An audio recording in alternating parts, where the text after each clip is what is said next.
नमस्कार, मैं डॉक्टर रमानिवास शर्मा रमन।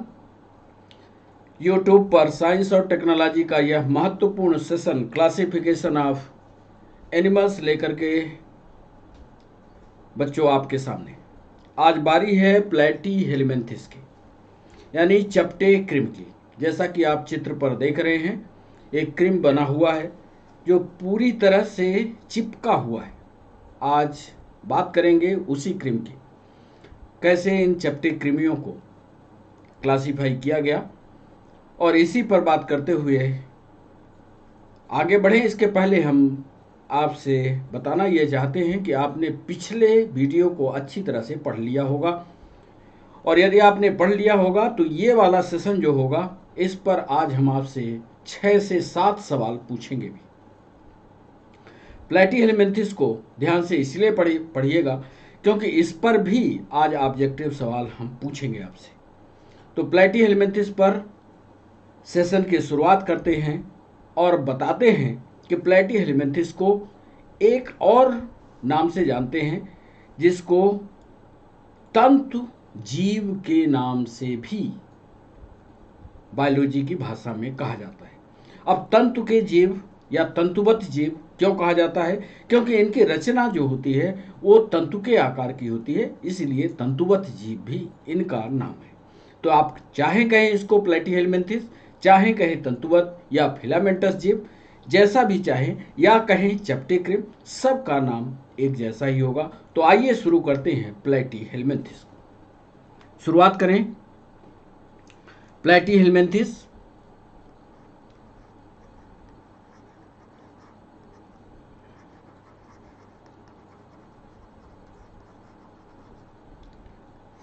और पहला पॉइंट प्लेटी हेलमिंथिस का, इसका शाब्दिक अर्थ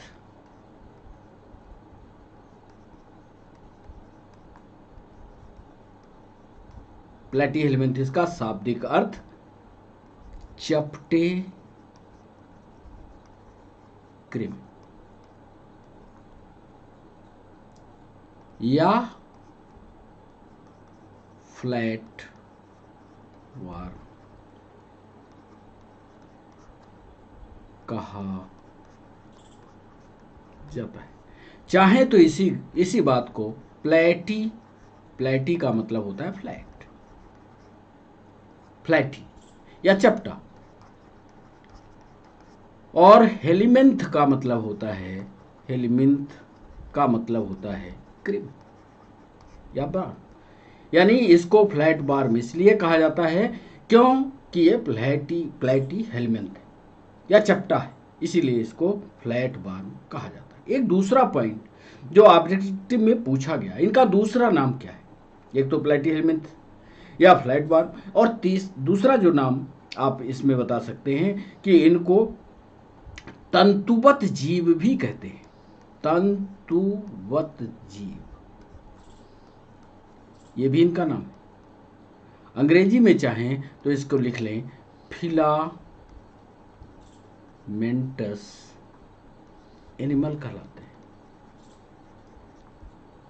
अब क्यों फिलामेंटस एनिमल कहलाते हैं? आपको पहले ही शुरुआत के चित्र में हमने आपको दिखा दिया कि ये फिलामेंट के आकार के या तंतु के आकार के होते हैं, इसलिए इनको फिलामेंटस जीव कहते हैं। एक महत्वपूर्ण सवाल जो ऑब्जेक्टिव में पूछा गया, शायद आप इसको जानते हो, ये पहले जंतु हैं। ध्यान से पढ़िएगा, ये पहले जंतु हैं। मतलब प्लेटी हेलमिंथिस से इसकी शुरुआत होगी। पीएनएसटी का सवाल है ये पहले जंतु हैं जहां पर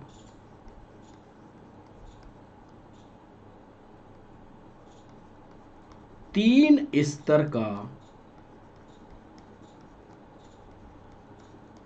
निर्माण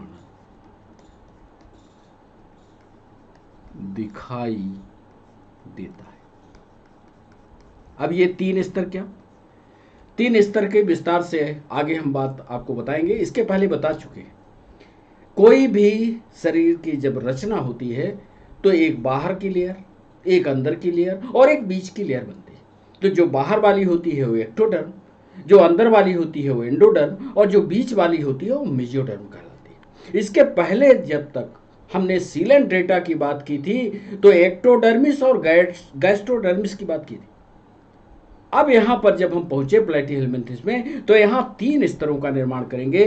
पहला, लिख लीजिएगा, पहला एक्टोडर्म बन गया। दूसरा मीजोडर्म, ये बिल्कुल बीच में होगा। और थर्ड होगा एंडोडर्म। तो बड़ा इंपॉर्टेंट सवाल कि ऐसे फाइलम का नाम बताइए जहां से त्रिस्तरीय जीवों का निर्माण शुरू हुआ। तो त्रिस्तरीय जीवों का निर्माण प्लैटीहेलमिन्थेस से शुरू होता है। बिल्कुल दिमाग में इसको फिट कर लीजिए। एक और सवाल जो पीएससी में, यूपीएससी में पूछा गया, चौथा सवाल। इसका शरीर आप ईमानदारी से देखिए, देख रहे हैं? इसमें आपको ऐसा नहीं लगता कि ये सिगमेंटेड है? ऐसे ऐसे केचुआ देखा होगा आपने, अर्थबार में देखा होगा। अर्थबार में ऐसे सिगमेंटेड लाइन, रिंग्स दिखती हैं, एनुलस रिंग दिखती हैं, इसीलिए उसको एनेलिडा फाइलम में रखा है। यहां भी आपको ऐसे फ्रेगमेंट दिख रहे हैं, टुकड़े दिख रहे हैं, पार्ट दिख रहे हैं, दिख रहे हैं ना?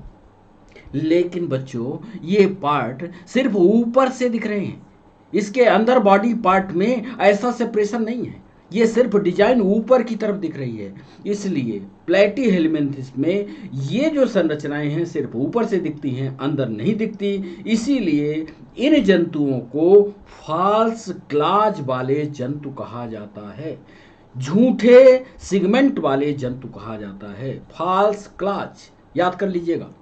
अगला पॉइंट लिखने जा रहे हैं। अधिकांश सदस्य इसके, अधिकांश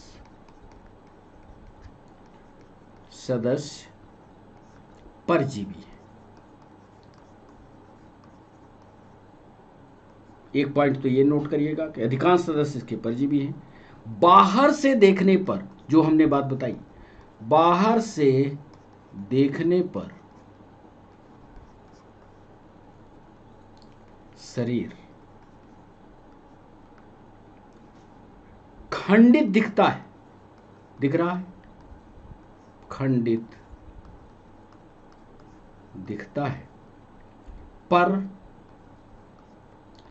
अंदर नहीं होता। इसीलिए इन्हें, आगे नोट कर लीजिएगा, इसीलिए इन्हें फॉल्स क्लाज वाले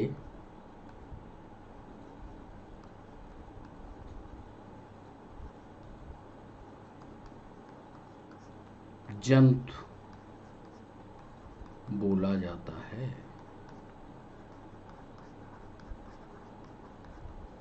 माने सिगमेंट तो है, बाहर से कोई देखेगा तो ऐसा लगेगा कि उसमें सिगमेंटेड बॉडी है, पर ये सिगमेंट जो है बॉडी के अंदर घुसकर नहीं है, सिर्फ ऊपर से दिखते हैं। इसीलिए फॉल्स क्लाज, झूठे सिगमेंट वाले जंतु कहे जाते हैं। 4 महत्वपूर्ण पॉइंट हमने इस पन्ने पर आपको बता दिए कि शाब्दिक अर्थ इसका चैप्टर क्रिम में। फ्लैटवर्म तंतुबद्ध जीव होंगे, फिलामेंटस एनिमल्स होंगे। ये पहले जंतु हैं जहां पर 3 स्तरों का निर्माण दिखाई देगा। एक्टोडर्म होगा, मेसोडर्म होगा, एंडोडर्म होगा। अधिकांश सदस्य परजीवी होंगे। बाहर से दिखने पर शरीर खंडित दिखता है, पर अंदर नहीं होता, इसीलिए फॉल्स क्लाज के नाम से जाना जाता है। ये सारे चित्र हम आपको आगे दिखाएंगे, आपको सारी चीजें चित्रों के माध्यम से भी समझाएंगे। 5वां पॉइंट, ऐसे जंतु यदि हम आपसे पूछे कि ये बायलेटरली सिमेट्रिकल होंगे, रेडियल सिमेट्रिकल होंगे या एसिमेट्रिकल होंगे, आपका जवाब क्या होगा? इस जंतु को देखिए, पीछे आइए।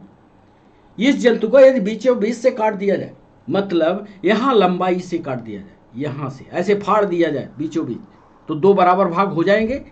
बिल्कुल आपका जवाब सही होगा। ये बायलेटरली सिमेट्रिकल होंगे, द्विपार्श्व सममित होंगे। यही पॉइंट हम लिखने जा रहे हैं 5वें पॉइंट में कि ये जीव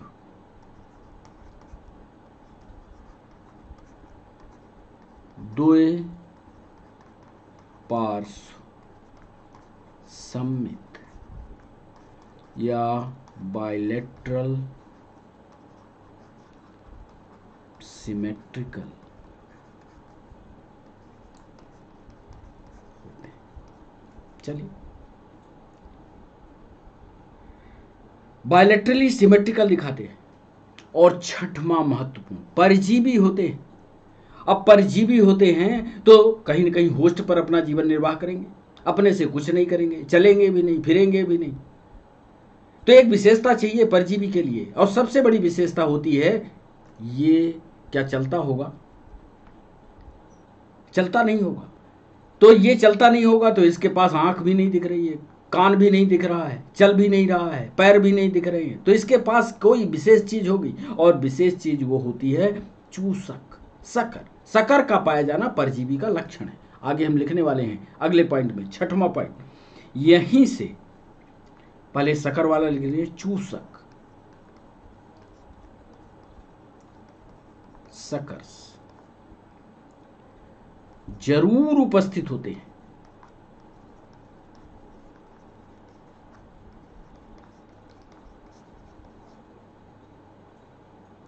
जिससे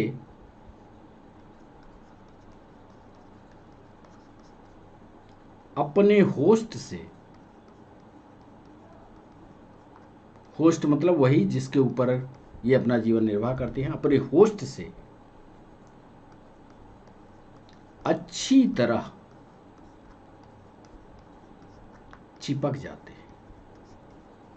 अभी इसका आपको मुंह दिखाएंगे तो उसमें कांटे कैसे लगे होते हैं, सकर्स कैसे बने होते हैं, ये भी दिखाएंगे। चिपक जाते हैं। अब याद करिए, जब सीलेंट डेटा बता रहे थे तो वहां पर लेवल ऑफ ऑर्गेनाइजेशन क्या बताया था हमने, याद करिए। इसके पहले के वीडियो में बताया है। पोरीफेरा में बताया था कोशिका स्तर का है। सीलेंट डेटा में पहुंचे थे तो ऊतक का बताया था कि ऊतक लेवल का है। अब 7वें पॉइंट में जो महत्वपूर्ण बात लिखने जा रहे हैं, ये पूछा भी गया है सवाल कि जो प्लेटीहेलमिन्थेस होते हैं इसमें ऑर्गन लेवल या अंग तंत्र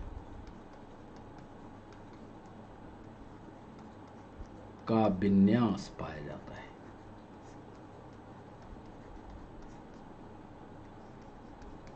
बड़ा इंपॉर्टेंट है ये पॉइंट।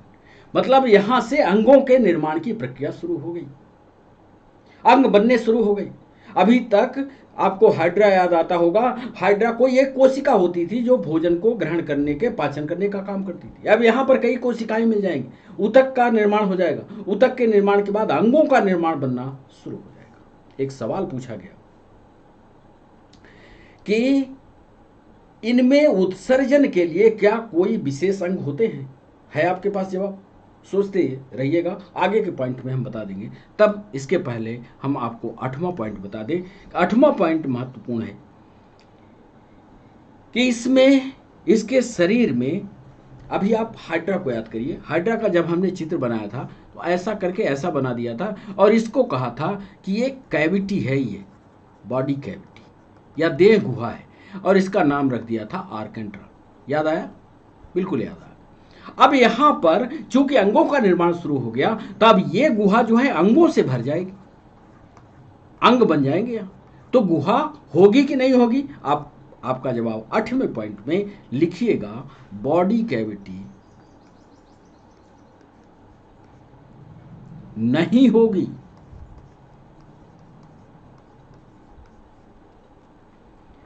क्योंकि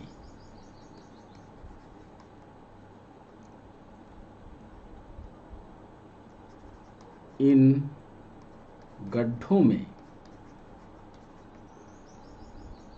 अंग स्थापित होने लगते हैं। ये अब एक अंग जो पूछा गया वो 9वें पॉइंट पर आपको बता दें, बहुत देर तक उलझा कर नहीं रखेंगे। 9वें पॉइंट पर इन प्लेटीहेलमिन्थेस के जो भी जीव हैं इनमें उत्सर्जन के लिए एक विशेष अंग है, एक विशेष प्रकार की कोशिका है। उसका नाम बताइए। पीएनएसटी में पूछा गया सवाल, 9वां सवाल। लिखिएगा, इनमें उत्सर्जन के लिए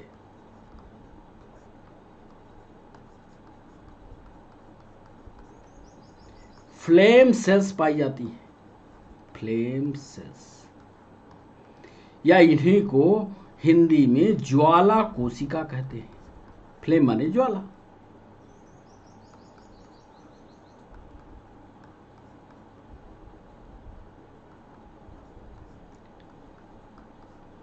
देखते हैं संभव होगा तो इसका भी चित्र दिखाइए।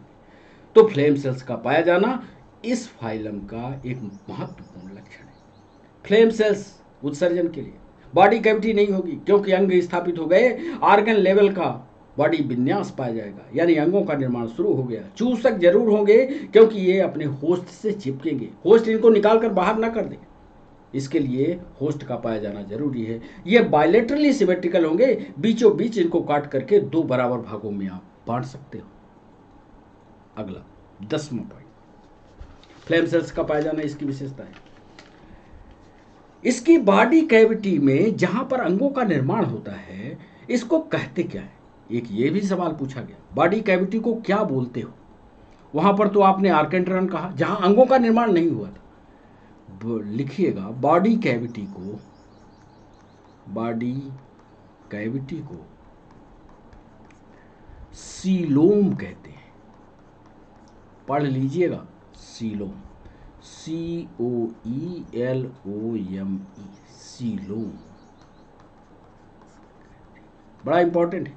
और सीलोम के बारे में शायद हो सकता है आप पहली बार सुन रहे हैं, और सीलोम को आज हम विस्तार से आपको समझाएंगे।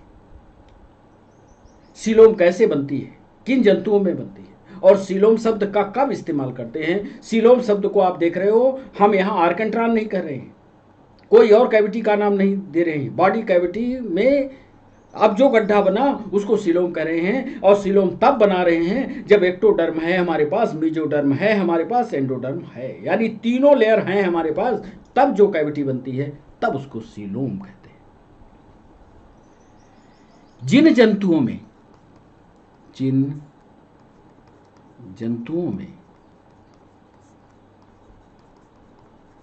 सीलोम पाई जाती है, सीलोमेट प्राणी कहलाते हैं।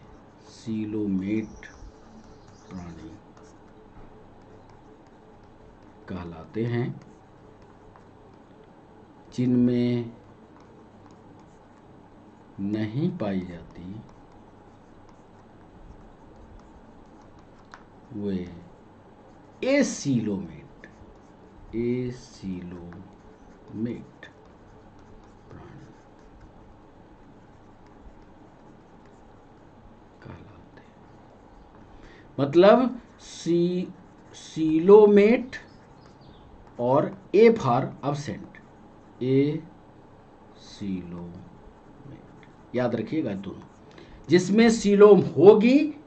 अब यदि हम आपसे पूछ लें कि हाइड्रा सीलोमेट है कि ए सीलोमेट है, आपका जवाब बताइए, कमेंट बॉक्स में लिखिए आप। तो आप कह दोगे साहब वो तो ए सीलोमेट है। क्यों ए सीलोमेट है? क्योंकि वो आर्केंट्रॉन है, क्योंकि वहां पर एक्टोडर्म एंडोडर्म है, मेसोडर्म तो है ही नहीं। क्योंकि सीलोम बनने के लिए तीनों सतहों का होना जरूरी है, एक्टोडर्म भी हो, मेसोडर्म भी हो और एंडोडर्म भी हो, तभी उसको सीलोम कहा जाता है।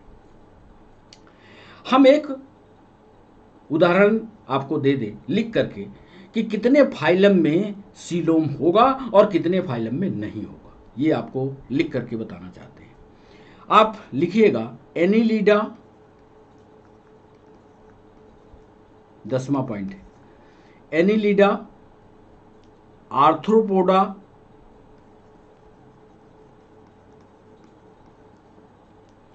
मोलस्का, इकाइनोडर्मेटा,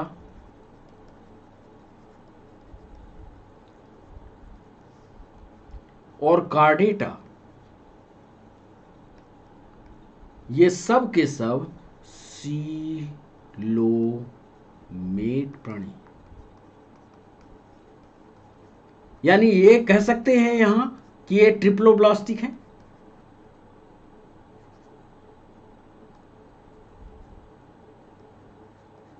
बोलो, दो शब्द आएंगे, डिप्लोब्लास्टिक ट्रिप्लोब्लास्टिक। ट्रिप्लोब्लास्टिक माने तीन, त्रिस्तरीय। त्रिस्तरीय माने एक्टोडर्म, एंडोडर्म, मेसोडर्म। डिप्लोब्लास्टिक माने एक्टोडर्म, एंडोडर्म। तो ये ट्रिप्लोब्लास्टिक हो गए, और जिनमें ट्रिप्लोब्लास्टिक संरचना होगी वो सब के सब सीलोमेट हो गए। तो लिख लेना, ये सीलोमेट है। अब इसके अलावा प्लैटीहेलमिन्थस, प्लैटीहेलमिन्थ, प्लैटीहेलमिन्थस का वो जानवर बता दें आपको जिसमें सीलोम है। और सीलोम जिसमें है प्लैटीहेलमिन्थस में, उसमें टीनिया सूलियम, ये दिखाएंगे भी। और एक आता है फैसियोला हिपैटिका, इसी को लीवर फ्लूक भी कहते हैं। तो दो नाम याद रखिएगा कि इसमें सीलोम पाया जाता है। और इन सब में इनको कहा जाता है, यहां से एनिलीडा से लेकर के यहां तक, ये सब ट्रूसीलोम वाले, ट्रूसीलोम वाले। यदि आपसे पूछा जाए कि ट्रूसीलोम किस में होगा, तो इतने फाइलम के बीच में जितने भी जानवर आपको मिलेंगे सबको कहिएगा सत्यसीलोम इसी में। अब आपसे ये पूछा जाए कि फास्सीलोम किस में होता है, तो ले जाइएगा हाइड्रा में, बता दीजिएगा इसमें कि यहां पर फास्सीलोम है। झूठा सीलोम है, बॉडी कैविटी को ही सीलोम कहा जाता है, तो वो फास्सीलोम में चला जाता है। जिन जंतुओं में सीलोम ऐसा लगता है कि सीलोम जैसा ढक्कन है, सीलोम जैसा गड्ढा है, तो वो सीडोसीलोम है। और जिनमें सीलोम नहीं पाया जाता, 11वां पॉइंट भी नोट कर लो, जिनमें सीलोम नहीं पाया जाता वो कहलाते हैं acoelomate. A for absent, acoelomate. और जिसमें ऐसा लगता है, सिर्फ लगता है, सिर्फ लगता है, वो कहलाते हैं स्यूडोसीलोमेट। तीन नाम याद रखिएगा। तीन नाम में हमने आपको बताया, ट्रूसीलोम सत्य में, एनिलीडा में है, आर्थ्रोपोडा में है, मोलस्का में है, इकाइनोडर्मेटा, कार्डेटा, ये सब सीलोमेट है। ट्रिप्लोब्लास्टिक है, प्लैटीहेलमिन्थ है। लेकिन जिसमें नहीं होगा वो ये सीलोमेट, और जिसमें लगेगा कि है वो सब के सब सीडोसीलोम में पाए जाते हैं। बॉडी कैविटी को सीलोम, सीलोम पर हम विस्तार से आगे आपको चित्रों के माध्यम से समझाएंगे। तो इतना प्लैटीहेलमिन्थस के बारे में बताया। जितनी चीज़ों को बताया उसके चित्रों को हम विवरण से आपको समझाते हैं। हमने शुरुआत में ही बताया कि ये फिलामेंटस एनिमल होंगे, फ्लैटवर्म होंगे। जितने जंतुओं को बताया उतने जंतुओं को पहले आप देखिए।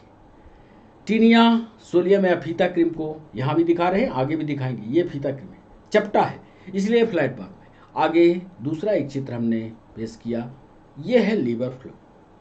ये लीवर में अपना आक्रमण करता है, लीवर से चिपका रहता है, वहाँ पर अपना भोजन लेता है, तो ये कहलाता है लीवर फ्लू। और लीवर फ्लू पर ये देखिए, परजीवी होने का लक्षण सकर्स की उपस्थिति। पहला, ये रिप्रोडक्टिव इसके ऑर्गन्स हैं, माउथ होता है, हेड रीजन बना होता है। तो इस तरह से ये चपटा है, पत्ती जैसा दिखता है, पत्ती जैसा होता है, पत्ती जैसा होता है। और पत्ती जैसा होना ही चपटे की पहचान है, इसीलिए इसको प्लैटीहेलमिन्थस में रखा गया। तो ये लीवर फ्लू। ये देखिए टीनिया सोलियम। अब ये टीनिया सोलियम आंतों पर पाया जाता है, इंटेस्टाइन के रीजन में रहता है। इसके माउथ की एरिया को हमने जूम करते हुए दिखाया, ये देखिए, देख रहे हैं, ये है इसका माउथ वाला एरिया। और यहां पर जो आप देख रहे हैं ये है कांटे।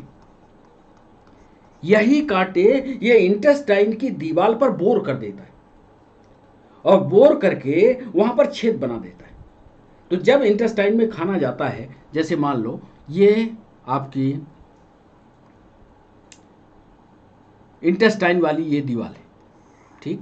अब इंटेस्टाइन की दीवार में यहां से खाना मूव कर रहा है, यहां से खाना जा रहा है, तो ऐसा ना हो कि खाना जब नीचे की तरफ जा रहा हो तो ये एनिमल भी ऐसे खिसक जाए खाने के साथ, क्योंकि खाना नीचे की तरफ मूव करता है। तो ये क्या करता है कि ये अपने कांटों को इंटेस्टाइन की दीवार पर इस तरह से ठोक देता है। ये ठोक गया, अब खाना चाहे इसको खींचता रहे, ये यहां से हटेगा नहीं। तो ये खाने की, ये कांटे फंसाने की जो प्रक्रिया है, ये पूरा एरिया जो है इसका सकर्स होता है। ये चूसक यही है, ये पूरे कांटा फंसाएगा, ऐसे कांटे जब फंस जाएंगे ऐसे, तो फिर ले जा करके मुंह को ऐसे चिपका देगा और वो सकर्स के माध्यम से चिपक जाएगा। तो ये टीनिया सोलियम हो। फिर सिलोमेट किसको कहते हैं? एक शब्द आया है ना, सिलोम। सिलोम किसको कहोगे?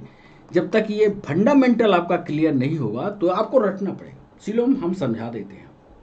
हमारे शरीर की जो रचना होती है वो बच्चों मुख्य रूप से 3 सतहों से मिलकर के होती है। आगे हम एम्ब्रियोनिक बायोलॉजी में आपको ये समझाएंगे। आप ये समझ लेना, एक बाहरी परत होती है, एक बाहरी परत होती है, एक बीच वाली परत होती है और एक अंदर वाली परत होती है। ठीक, 3 परत हो गई और 3 परत में गारंटी है कि सिलोम होगा। ये हम पहले बता चुके आपको जब प्लेटिहेल्म में थे। तो ये देखिए, ये एक्टोडर्म हो गया, ये मेसोडर्म हो गया, लाल वाला जितना हिस्सा देख रहे हैं, और पीला वाला जो हिस्सा है वो एंडोडर्म हो गया। अब ये तीनों लेयर जब बीच में एक कैविटी का निर्माण करते हैं, तो कैविटी जो है ये तो पाचन की कैविटी बनती है। ये तीनों मिल करके बना रहे हैं, ध्यान से देखना, तीनों मिले हुए हैं, एक बाहर की तरफ घेर रहा है, फिर बीच में घेरा, फिर अंदर घेरा। एक विशेष बात जो आपको आज बेसिक फंडामेंटल क्लियर हो जाना चाहिए, ज्यादातर बच्चों को नहीं है, कि सीलोम कहां बनता है। सीलोम साहब मीजोडर्म वाले भाग में बनता है। ये देखो, मीजोडर्म वाला लाल वाला भाग है, दो लाल वाले भाग के बीचों बीच एक सफेद कलर की रचना हमने बनाई है। देखा, ये सफेद वाली जो रचना है, ये सफेद वाली ही रचना सीलोम कहलाती है। समझ गए? सफेद वाली रचना, ये गड्ढा। अब मान लो किसी जंतु में सिर्फ एक्टोडर्म है या सिर्फ मीजोडर्म नहीं है, एक्टोडर्म एंडोडर्म है, तो क्या सीलोम होगा? आपका जवाब होगा नहीं होगा, क्योंकि सीलोम तो तब बनता है जब मीजोडर्म वाली एरिया होती है। तो अब ये फंडामेंटल आपका क्लियर हो गया कि जिसमें एक्टोडर्म होगा, मीजोडर्म होगा, एंडोडर्म होगा, तभी सीलोम का निर्माण होगा। यदि मीजोडर्म नहीं है तो सीलोम का निर्माण नहीं होगा। ऐसे जितने भी चित्र आप देखना, सबको सीलोमेट कह देना। अब ये सीलोमेट किसको कहोगे साहब? जब एक्टोडर्म, एंडोडर्म, मीजोडर्म जब तीनों होंगे तो सीलोमेट, और जब मीजोडर्म नहीं होगा तब। ये देख लो, ये वाला एरिया ए सीलोमेट का, इसमें देखो, ये डाइजेस्टिव कैविटी, ये डाइजेस्टिव कैविटी, ये एक्टोडर्म, ये एंडोडर्म सीधा, इसने कोई सीलोम का फॉर्मेशन नहीं किया, और ये अंदर में ये एंडोडर्म। तो ये प्रारंभिक, ये देखो फ्लैट बॉल्स में लिखा हुआ, यहां देखो यूसिलोमेट, एनिलिड्स, मोलस्क, आर्थ्रोपोड। और ये देखो सीलोम का विकास कैसे धीरे धीरे करके होता है, यहां पर कंप्लीट हो जाता है, और ये झूठा वाला सीलोम बनाया। तो इस तरह से ये थोड़ा विस्तार से जब आप भ्रूण की एम्ब्रियोलॉजी पढ़ोगे, एम्ब्रियोलॉजी जब पढ़ोगे, तो कैसे एक्टोडर्म से, क्योंकि हमारे शरीर में जितने अंग बनते हैं उनको निर्माण करने की 3 संरचनाएं होती हैं, एक एक्टोडर्म, एक एंडोडर्म, एक मीजोडर्म। एक्टोडर्म से क्या बनता है, मीजोडर्म से क्या बनता है, एंडोडर्म से क्या बनता है, ये थोड़ा गंभीर बायोलॉजी है, इसको विस्तार से हम एम्ब्रियोनिक बायोलॉजी में आपको पढ़ाएंगे, वहाँ समझाएंगे। अभी आप सिर्फ ये समझना कि जहाँ पर मीजोडर्म में गड्ढा बनेगा, ये देखो मीजोडर्म में गड्ढा बना, यही ये इसका सीलोम कहलाता है। बीच का जो कैविटी होती है वो डाइजेस्टिव कैविटी या बाद में एलिमेंट्री कैनाल में कन्वर्ट हो जाती है। अब समय है सवाल पूछने का, तो फटाफट हम आपसे सवाल पूछते हैं। पहला सवाल जो हम आज आपके लिए लाए हैं, पहला सवाल लिख रहे हैं एमसीक्यू सेशन में। पहला सवाल, सीलेंट रेटा का प्रमुख लक्षण है। सीलेंटिरेटा का प्रमुख लक्षण है। ए, रेडियल सिमेट्री, इसको आरीय सममित कहते हैं, आरीय सममित, तथा डिप्लोब्लास्टिक, डिप्लोब्लास्टिक,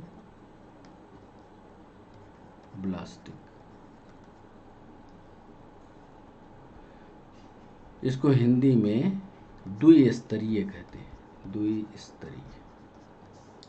रेडियल सिमेट्री या द्विस्तरीय। बी लिख रहे हैं bilateral symmetrical, bilateral symmetrical and diploblastic.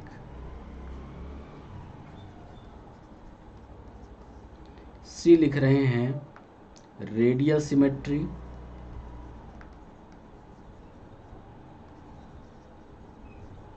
And triploblastic, और डी लिख रहे हैं बायलेटरल सिमेट्रिकल एंड ट्रिप्लोब्लास्टिक। कौन सा इसका लक्षण है? सीलेंट्रेटा का प्रमुख लक्षण कौन सा है? ये हमने पूछा है आपसे सवाल, उत्तर आपको करना है। रेडियल सिमेट्री होगा, डिप्लोब्लास्टिक होगा, बायलेटरल सिमेट्रिकल होगा, डिप्लोब्लास्टिक होगा, रेडियल सिमेट्रिकल होगा, ट्रिप्लोब्लास्टिक होगा, बायलेटरल सिमेट्रिकल होगा, ट्रिप्लोब्लास्टिक होगा। ये उत्तर लास्ट में बताएंगे। दूसरा सवाल, question number 2, spongin protein, spongin protein से बना कंकाल किसमें पाया जाता है? ए,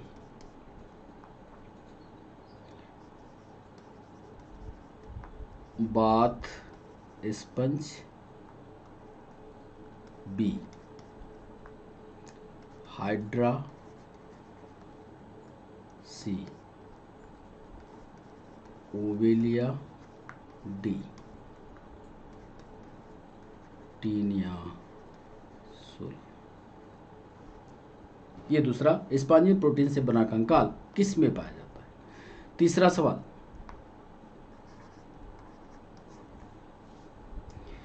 काइटिन और कैल्शियम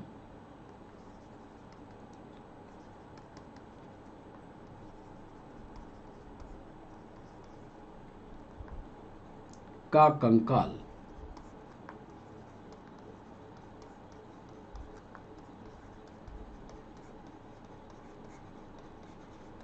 बना होता है? काइटिन और कैल्शियम से किसका कंकाल बना होता है? यह सवाल हमने पूछा ओवेलिया का, दूसरा टीनिया का, तीसरा कोरल्स का, चौथा हाइड्रा का। इसका सही जवाब आपको बताना है। क्वेश्चन तीसरा। क्वेश्चन चौथा,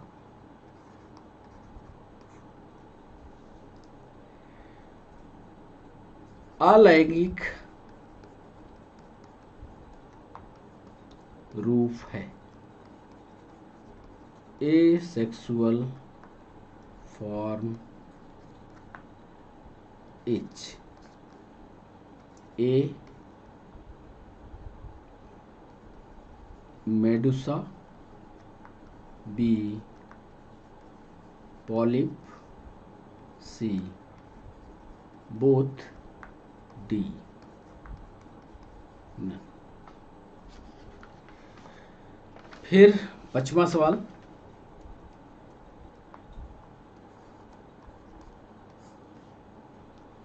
नर्वस सिस्टम की शुरुआत, तंत्रिका तंत्र की शुरुआत किस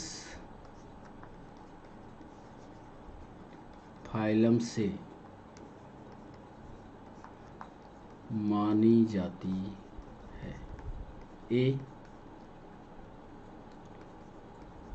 प्रोटोजोआ, बी पोरीफेरा, सी प्लैटीहेल्मिन्थेज,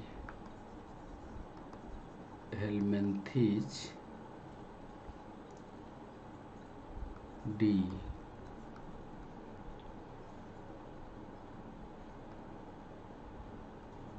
सीलेंटिरेटा। किससे मानी जाती है ये आपको बताना है। और छठवां और अंतिम सवाल,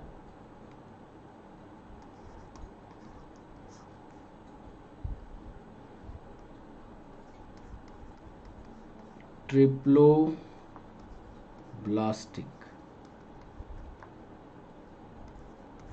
पहचान है? ए सीलेंटिरेटा फाइलम की, बी प्लैटीहेल्मिन्थेज की, सी प्रोटोजोआ की, एंड डी। तो ये 6 सवाल फिर से एक बार देख लीजिए, 6 सवालों को। और आज इस MCQ सेशन में उत्तर आपको लाइव, जब आप आएंगे तो लाइव ही उत्तर इसका मिलेगा।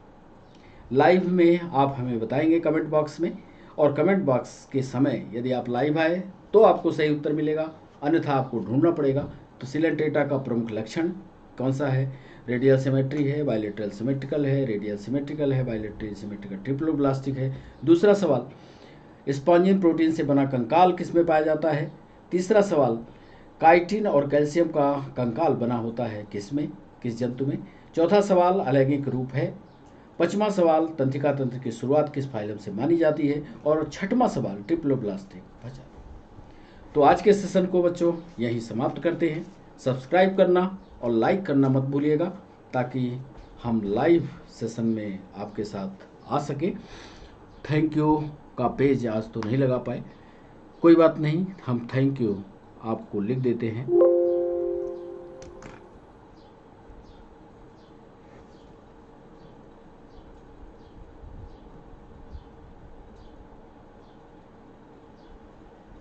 तो बच्चों चलने का हुआ समय, बाय बाय।